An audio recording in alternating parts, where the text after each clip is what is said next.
Good afternoon, and thank you for joining us today as we discuss choosing integration. My name is Simone Gangi-Lukula, and I am the Education Equity Fellow at MassINC. It is my pleasure to lead this afternoon's conversation. We're grateful to our partners at Policy for Progress for all of their leadership on this issue over the past year and for co-hosting today's event. This is not the typical MassINC event where we present research findings and ask experts to comment on them.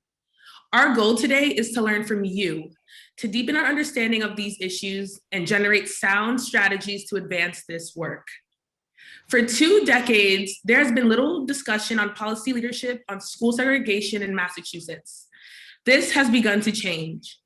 Organizations, including Boston Indicators, Policy for Progress, and the Federal Reserve Bank of Boston have begun to ask whether we can address high levels of inequality without paying serious attention to this problem. Several legislators filed bills this session to get Beacon Hill deliberating on this issue again. Over the past 6 months, Ben Forman and I have been examining trends in residential school segregation by race, ethnicity, and income, and exploring the latest academic research to help us interpret patterns and think about an effective policy response. Ben will share his takeaways and policy ideas we have developed in the paper to help establish leaders to have stronger consensus around why we should act now and what form the action should take. After Ben's short overview of our work, we will turn to you for thoughts.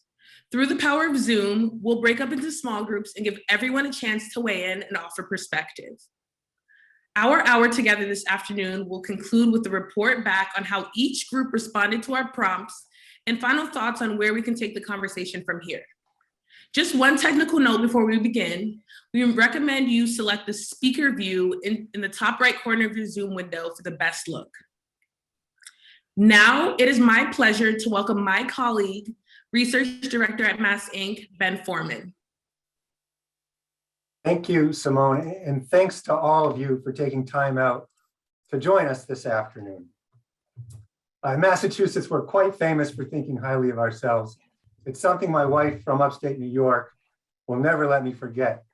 But we should rightfully take pride in the fact that this state has made public education a cornerstone of democracy from its earliest days. We valued public education all along precisely because it brings people from all walks of life together. In 1855, Massachusetts was the first state in the nation to make it unlawful for any municipality to segregate their public schools by race or religion. A century later, Massachusetts legislators passed one of the first laws empowering state government to intervene in schools with racially unbalanced enrollment. In '93, we led yet again with a law that aspired to close large racial achievement gaps. Unfortunately, we made a grave mistake thinking that this could be done without responding to the increasing segregation of students. In 2001, the state abandoned all attempts to encourage schools to integrate. Today, the average Hispanic student attends a school where 57% of their classmates are low income. For Black students, it's 54%. In comparison, white and Asian students learn in environments with half this level of poverty. Segregating students by income, so-called economic segregation, is extremely harmful to student learning outcomes. Because race and income are tightly intertwined, the sorting of students into communities and schools by income breeds large racial achievement gaps. The latest and greatest research suggests the economic composition of the school you attend is far more predictive of your educational outcomes than your own family's economic background. The economic segregation of our schools reduces economic mobility and is the single largest driver of growing inequality in our Commonwealth. The impact is likely greater than automation, trade, and deunionization combined. Allocating substantially more resources to schools with concentrated poverty certainly helps improve learning opportunities. And in this regard, the funding provided by the Student Opportunity Act is absolutely vital to students presently learning in these detrimental environments. However, giving more money to schools with concentrated poverty can't be our end game. This spending is not nearly as impactful or cost effective as investments that lead to more economically integrated schools over time. And thinking about how we got here, I went back to a 2009 MassINC report looking at ed reform 15 years on. Paraphrasing my former colleague Dana Ansell's conclusion, the reality is that doing more of the same will not close the achievement gap. Education leaders must ask how public policy can address the challenge of concentrated poverty in schools. A 2001 report from Brown University revisited the state's progress closing large achievement gaps since '93. The findings showed Dana's prediction was spot on. We didn't act to address concentrated poverty. Another decade passed and very large achievement gaps persist. But it's not just students of color that are losing out. Research is clear that integration provides all students, and maybe even more so white students, with a range of benefits. They include reductions in racial bias and stereotyping, improvements in critical thinking, stronger leadership skills, increases in civic engagement, and greater cultural competence. Parents understand that in a multicultural society and global economy, these things are really important. National polls consistently find that most want their children to learn in integrated settings, regardless of their race, ethnicity, income, or political affiliation. A 2020 survey by Policy for Progress found nearly half of Massachusetts voters want the state to do more to increase integration. And this is without us having much discussion on the issue of all of late. As our population has grown more diverse, Massachusetts has seen a rather large increase in diverse schools. In 2000, just 18% of schools in Massachusetts were diverse. By 2020, 38% of schools met the criteria. No group represents more than 70% of enrollment, and at least 25% of students are white. But it's notable that the gains here weren't in gateway cities or Boston. It was almost entirely in suburban districts. You can see that in this slide as well. The growth came almost entirely among Asian and white students. Black and Hispanic students are no more likely to attend a diverse school today than they were 20 years ago. This is because the schools that saw growth in Black and Hispanic students saw large declines in white students. Many of the diverse schools that Black and Hispanic students attended in 2000 are now highly segregated. It's a bit harder to decipher, but this chart attempts to depict the pattern. If you look at the orange line on the far right, schools that saw a 10 percentage point change in Black enrollment between 2000 and 2020, on average, experienced a 53% decline in white enrollment. We don't know if this is white flight behavior, slow patterns of community change. Perhaps these integrated schools struggled to form cohesive and inclusive school communities. We haven't paid much attention to integration, so we know very little about how our diverse schools are actually functioning for the students and families that they serve. We can say for certain is that both diverse and inclusively and economically integrated schools are far and few between in Massachusetts. In gateway cities, the number is declining. Many of the larger gateway cities don't have a single one. Springfield, for instance, has 70 schools and none meet the criteria. In Boston, a diverse and economically integrated school is even harder to come by. To integrate public schools, we must make suburban communities accessible to low-income families and draw more middle and upper income families to urban districts. We'll need a comprehensive policy framework that coordinates investment in housing, transportation, and education. We'll need new data to light the way. We have a once-in-a-lifetime opportunity to make progress with the federal monies we're spending, important zoning reform victories under our belt, and more diverse leadership throughout the state. Hard-fought battles remain, but momentum is certainly on our side here.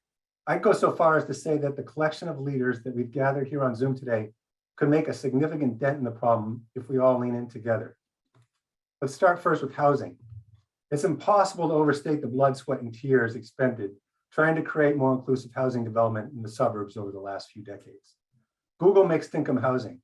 I challenge you to find a single picture of a project with family-sized units that's not a rendering like this one here. You won't, because projects that get past the proposal stage are unicorns. But the housing choice legislation that Governor Baker signed last year should be a game changer. Towns just need a majority vote now to permit projects, and communities with MBTA stops must allow multi-family development near their stations by right. We need to back efforts to take advantage of this opening to build responsibly in these communities with everything we've got. At the same time, we must invest in urban neighborhoods. Research shows schools can stimulate powerful reinvestment. The trick is to target and align it so that neighborhood and school improvement work in tandem. It's not rocket science, With strong leadership, it can be done, but it's easier said than done, as I'm sure you'll hear from people who've led this type of effort in our group discussions later. The question we'll be asking is, how can we learn from the past and do better with the opportunities we have before us now? Speaking of learning from the past, there's a quiet consensus developing that we need to take a hard look at housing vouchers. If we provide the right kind of counseling support, there's more and more evidence that families can overcome housing discrimination and other barriers and use Section 8 to make stable moves to lower poverty school districts. Lastly, to my point earlier about how difficult it's been to build in the suburbs, at some point we'll truly need to right this wrong, and legislation asking each town to take meaningful action to advance fair housing provides a roadmap for getting there, even if it's not right away. Now, a couple of thoughts on transportation. Metco students and many others use commuter rail to get to school every day, and that's without us making any effort to take advantage of the trains to serve this purpose. Imagine if we intentionally leverage this asset to make it possible for students to get to and from schools that best meet their needs.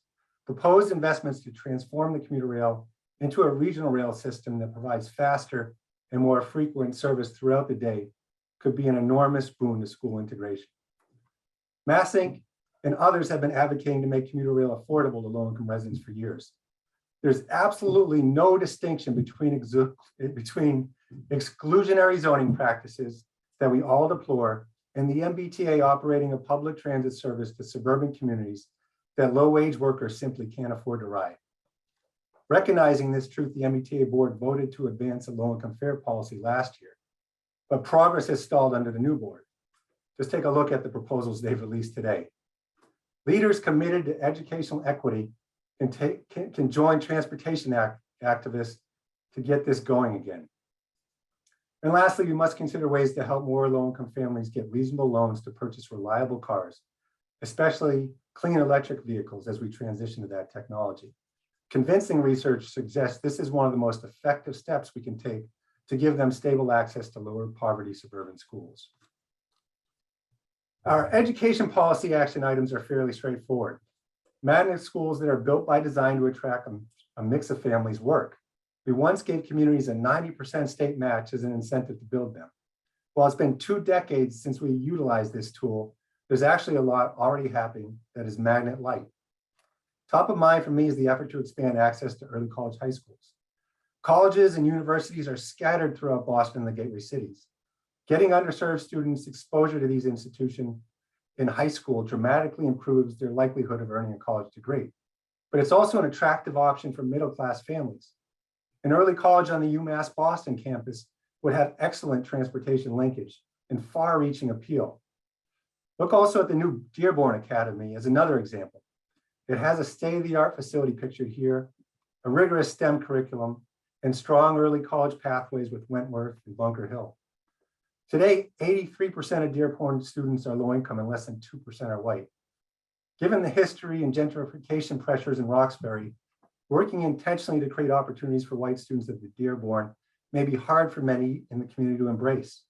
I present this example because it is difficult, like so many of the opportunities to advance integration will inevitably be. Where and how we begin conversations like these is the kind of insight we're looking for from our group discussions this afternoon. If you really want to be provocative, ask whether the state could, would, or should take a question like pursuing integration at the Dearborn on, if it were going to act as receiver of the district. Creating an inclusive school climate in diverse schools, especially in urban areas with a lot of inequality, is challenging. We need to help educators achieve the promise of integration by supporting their work to build inclusive school climates. One way we can do this is by aligning efforts to increase educator diversity with school integration. Schools that aspire to be diverse by design and that are doing the hard work to create an inclusive climate should have extra support recruiting and retaining educators of color. Charters that want more diverse enrollment should have freedom to recruit and select students accordingly. Lastly, we need to help the METCO program realize its long-held aspiration of bringing as many suburban students to urban schools as urban students to suburban. I know many of you will be able to share good ideas for how we can make that happen in the group discussion. And finally, we can't have a strategy without the data to monitor our progress.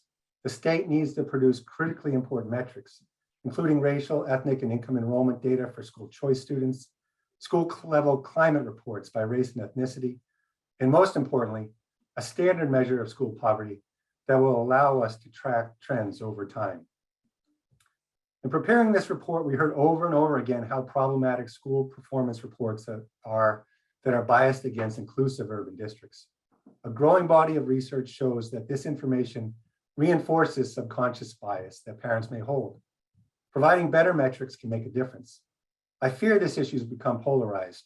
Objective experts could help us find solutions to this complex challenge. But what might be even more helpful is to recognize the school districts that put in place comprehensive pro-integration policies, including inclusive curricula, equitable student tracking policies and practices, efforts to hire diverse educators, parent engagement models, and school governance structures. This is a critical concern for many parents, and we should have some way of helping them evaluate where a community falls along this continuum. Please don't take this list as finite in any way. We collected these ideas just to help reinvigorate a long dormant conversation and give a sense of what is possible along several fronts. Similarly, if you take the time to read the full paper, you'll find more texture and depth in the discussion, but I'm sure you'll also see that we're still absorbing this complex issue and figuring out how to talk about it in these changing times. To close now, I turn to a quote from Sean Reardon, who's emerged over the past decade as one of the nation's foremost experts on integration. And he writes on this topic with increasing clarity and precision. In 2019, he concluded, if it were possible to create if it were possible to create equal educational opportunity under conditions of segregation and economic inequality, some community among the thousands of districts in the country would have done so. None have. Separate is still unequal. If we're serious about reducing racial inequality and educational opportunity, then we must address racial segregation among schools. I want to turn it back over and thank Simone, my colleague and co-author on this work. She spent an extraordinary amount of time, I think going back to the summer, helping us think through these ideas, and she'll help lead our conversation for bringing you all in now. Simone? Thank you, Ben. Now we will transition into the breakout portion of our event. These conversations are off the record and will not be recorded. We are joined today by 4 dynamic moderators who will facilitate the conversations in each breakout room. First, we have Jennifer Davis Carey, Founding Executive Director of the Worcester Education Collaborative. Our next facilitator is Joe Kreisberg, President of the Massachusetts Association of Community Development Corporations. We're also joined by Manny Cruz, the Massachusetts Advocacy Director for Latinos for Education. And last, but definitely not least, we are joined today by John Schneider, Managing Director of the External Affairs of the MassINC Education and former Executive Vice President at MassINC. Each group will receive a question in the chat to discuss. You have all been pre-assigned to one of these breakout rooms. You will have 30 minutes to discuss your group's question. Moderators will report after everyone is called back to rejoin the larger group. We'll split you up in a few moments. Remember to check the chat to remind you of your question. Looking forward to hearing how your conversations went. Welcome back, everyone. I hope you all had some robust discussions with your group. Let's begin the reporting with question 1. To integrate public schools, we must make suburban communities accessible to low-income families and draw more middle and upper-income families to urban districts. As we undertake this work, what challenges will we need to overcome? What pitfalls should we be sure to avoid? Jennifer, was there any agreement or any strong feelings against urgently taking on these issues? If so, what principles?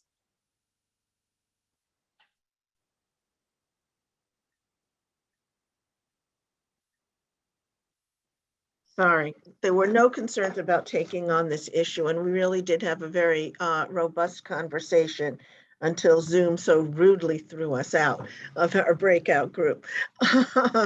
But a couple of things.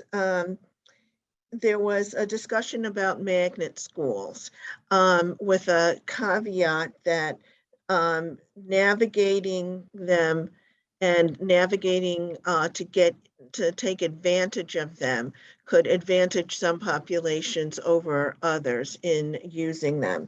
The other, which seemed to draw a lot of interest and a lot of conversation, was regional approaches, looking at the regional school districts and looking at the way the vocational districts are configured, ways that draw on a larger demographic and also a larger demographic area.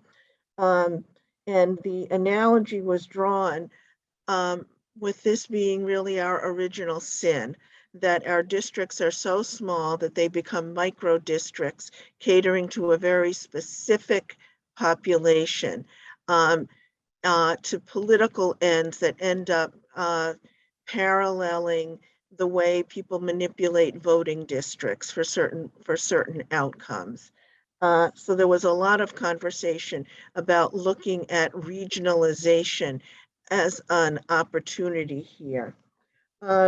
One of the concerns is whether beyond a group of people who are immersed in education or people who really do understand the value of integration, of making the argument to the general public that integration is a value and not something to be avoided at all cost.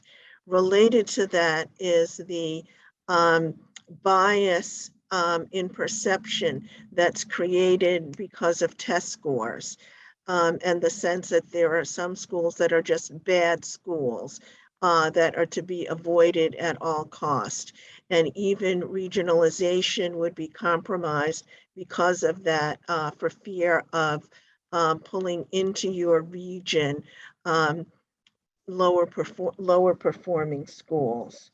Again, the questions were raised about funding and whether our continued use of property taxes as the basis for funding drives this sort of inequity and drives the segregation that we see in the schools. I think I captured everything, but I'll call on folks from our group to see if I left anything out that was important. Thank you, Jennifer. Thank you. Now on to question 2. The MassINC report presents a series of recommendations for education, housing, and transportation. What solutions do you think are missing, and what efforts should we prioritize? Joe, what did your group have to say about what was missing and what efforts we should prioritize?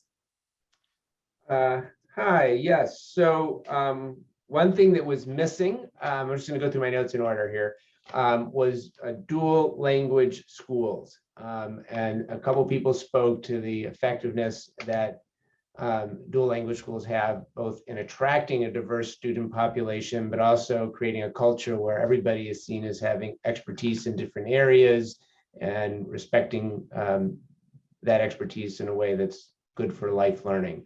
So dual language schools, we talked a little bit about what that looks like, but just for now, I'll put it there. A couple of people made the point that it's not just about getting kids in the school building, but it has to be a culture in that school that is going to be inclusive and where people are able to and learn how to talk about issues of race and difference. An example is given that a high school that has METCO students put all the METCO students sort of in the same cluster, presumably to give them some peer support, but in a way that, kind of reinforced some of the stereotypes and divisions that we're trying to address. And of course, a good chunk of the white students, ended up being in all white environments. Several people made the point that these recommendations, no one of them is going to move the needle enough. We have to do a lot of them, if not all of them. So seeing it as a comprehensive effort. We talked a little bit about the need, picking up on, I think, what Jennifer was just saying about how we evaluate schools, how we define what's a good or bad school. That needs to be looked at. And I think, Ben, you and I have talked about that before. You know, schools that are 98% white maybe shouldn't get the highest rating from the state as a great school. It sort of relates to the reputation and, you know, of schools and how parents make their choices about where to live, and then within where they live, where to go to school. And then someone had the crazy suggestion that maybe we should attack poverty itself.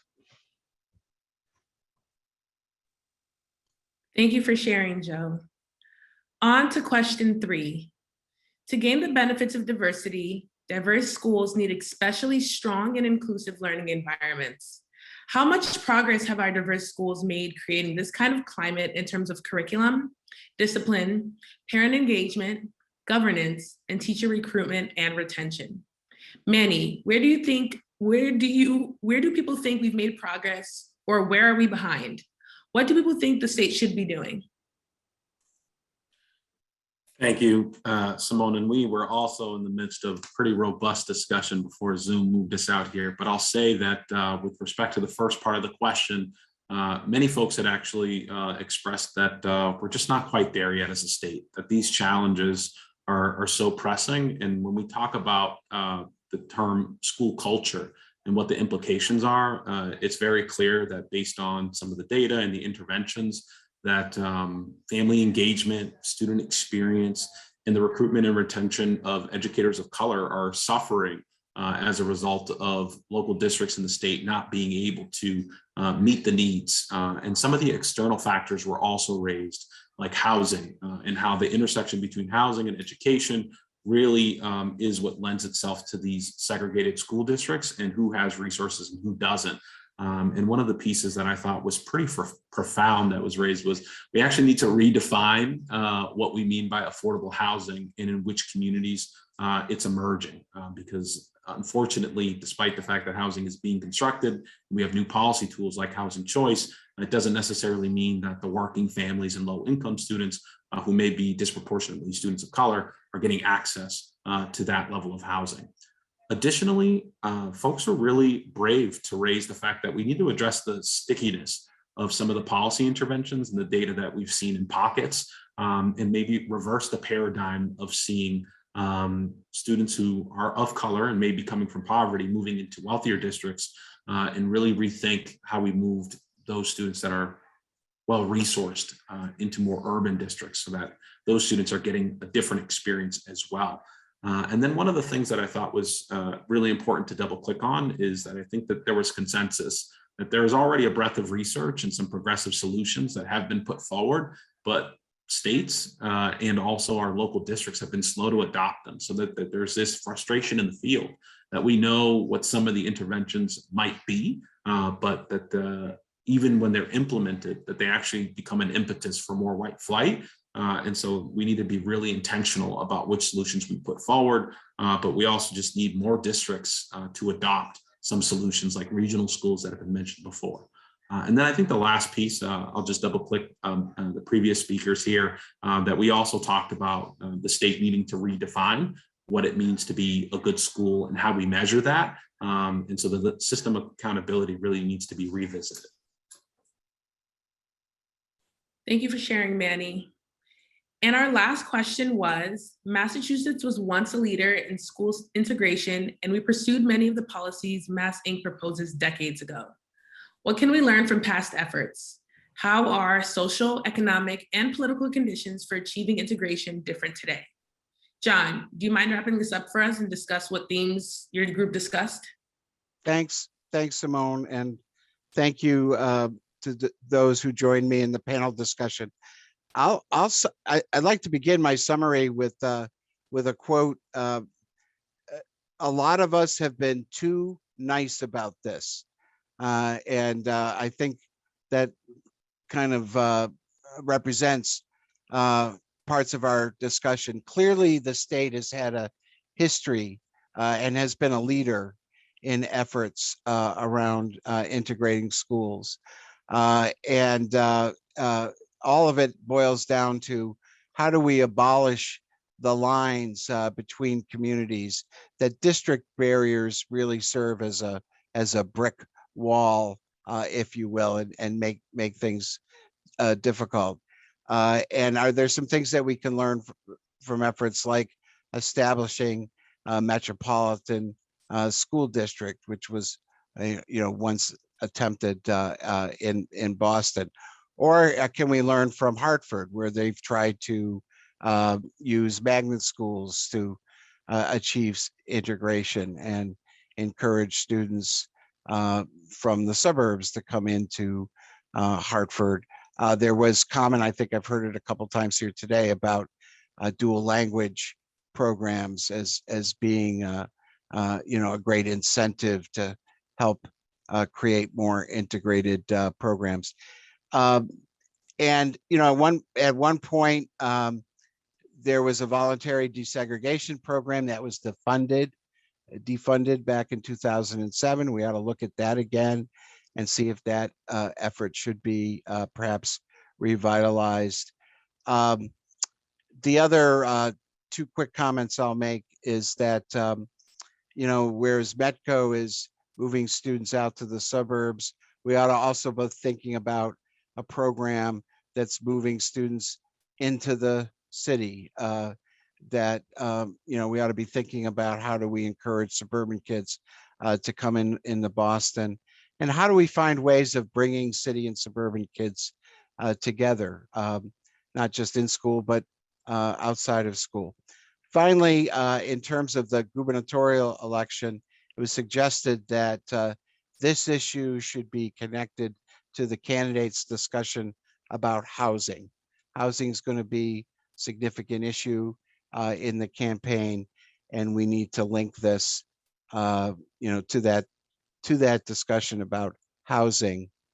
And folks in the suburbs also need to have a conversation about this as well. So, thank you. Thank you. Thank you so much. Thank you all for sharing. We hope this afternoon has inspired you to stay engaged. At MassINC, we will work hard to find ways to continue to bring civic leaders together around this issue. We hope that you will do the same. If there's any way that we can be of assistance with dialogues in your communities, please reach out. We also believe that it's time for the conversation to occur in more formal settings as well.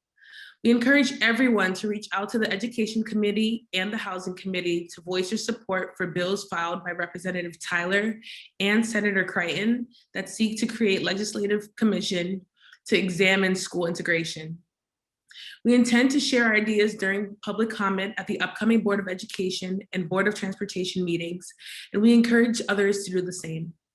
If you think of other outlets to reach leaders responsible for discussions that influence school integration, we hope that you will share them.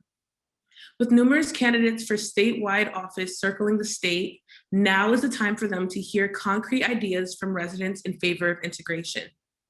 Finally, as Ben said at the outset, so many of you are in positions where the decisions you make can further integration. We encourage you to take the lead and let us know how we can support you from behind. With federal funds flowing and post-pandemic visioning inspiring fresh thinking, this is a pivotal moment for our Commonwealth, and we must seize upon it to increase school integration. Thank you all for showing dedication to this cause, and thank you again for joining this event.